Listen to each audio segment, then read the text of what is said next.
How's Joe Biden doing? How's Joe Biden doing? I think he's doing good. Is he helping build the country back better? Yes.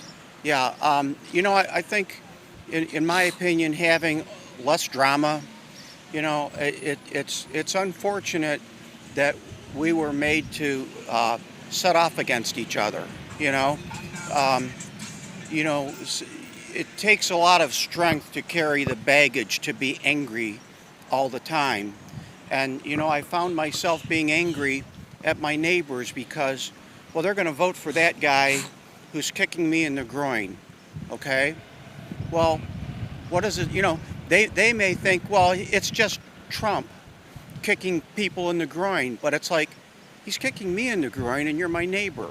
What do you think about, like, some of the stuff that Biden has said since he's been president? Some things that some would say are controversial, but the media is not covering it. For example, when he was campaigning, he said that poor kids are just as bright and just as talented as white kids. I think it's easy to say things that are politically incorrect. And I think the older you get, the more chance of you saying something like that. Especially, when your history is being brought up in a different time and culture. You have to be nimble to keep changing.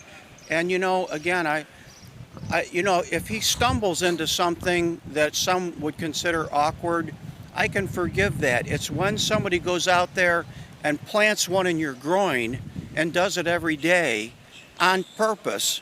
There's a whole difference. Well, he also to make a mistake, it's another to do it intentionally. Well, he also said that if black people don't vote for him, then they ain't black. Do you remember him saying that last? I do, and that's stupid. And just yesterday, he said that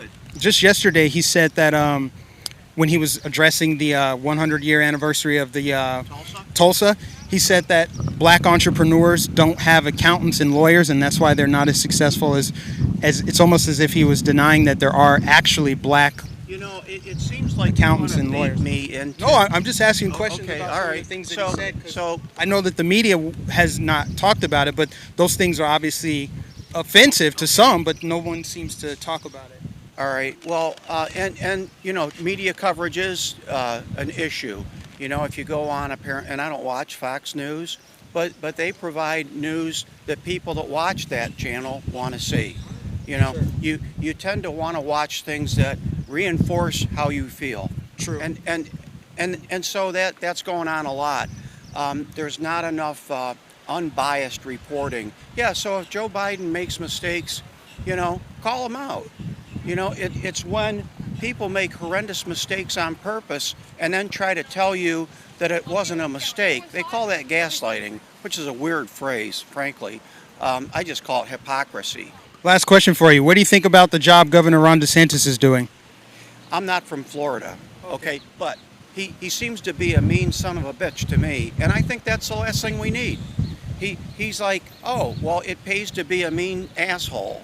And so that's what he's doing. He's being a mean asshole because he wants to gin up his base. Oh, I know him personally, and I think he's a pretty great guy. Well, he might be, yes. But I see him on TV, and he's scowling, and he's being a prick. I wonder how much of that is because that's what they want you to think of him. It's easy to clip things out of context. They also quote him. Okay? When you got somebody saying don't wear masks, don't pay attention to the virus, that's stupid. I don't think he ever said don't pay attention to the virus. Oh, yeah. He's been trying to break every rule. In those exact words? His exact word, I can't quote them. But I can quote that he has always been the first to deny the science and always been the first to say we're not going to have masks, we're not going to have clubs shut down. But Gretchen Whitmer, the governor of Michigan, just violated her own lockdown order and her own thing. Another stupid thing. Well, we're all stupid. And Nancy Pelosi, well then... Hey, buddy. I'm just curious, if it's... No, you're not. You come at me with a bias. You're personal friends with Ron DeSantis, and you think he's a great guy. You got your bias. I'm just saying because I know him personally, but yeah. So I'm saying that, in my opinion, he's not an asshole. He's nice to you because you haven't there's even a return in it for him. But you haven't. That feels kind of insulting that he couldn't genuinely just like me. It's because he's getting something out of it. I'm just curious what you. Politicians are like that. I disagree with that. Who's getting interviewed? You, me, or you? If all politicians are like that, should we maybe limit their power instead of Now, that's electing a good them? question. Because if they're all terrible, That's then a good question. When you get people like Trump, who, if you gave him enough power, he would kill people, and I we hear would what be, and we would be in a world war because of people that think like that. So, is it possible that you have a bias too? Do you have a bias? Absolutely, yeah. One based on intelligence. Okay, so anyone who has your bias is also intelligent, essentially. And I find intelligent things from all kinds of people. But what I don't find intelligence is meanness, cruelty. Okay, making people fight against each other, and that's what the Republicans have become. Are the Democrats doing any of it or no? Hardly any of it. Not at all. Not even Maxine Waters saying what she says about white people, or You really got to scramble to find something. no. I actually. Marjorie Taylor Greene out there, and what was that knucklehead from Iowa, King, that just got voted out? You know, they're all Holocaust deniers. Man, you're in the wrong party. I can tell you're a lifelong Democrat, though. God bless you anyway. That was hilarious. That was hilarious.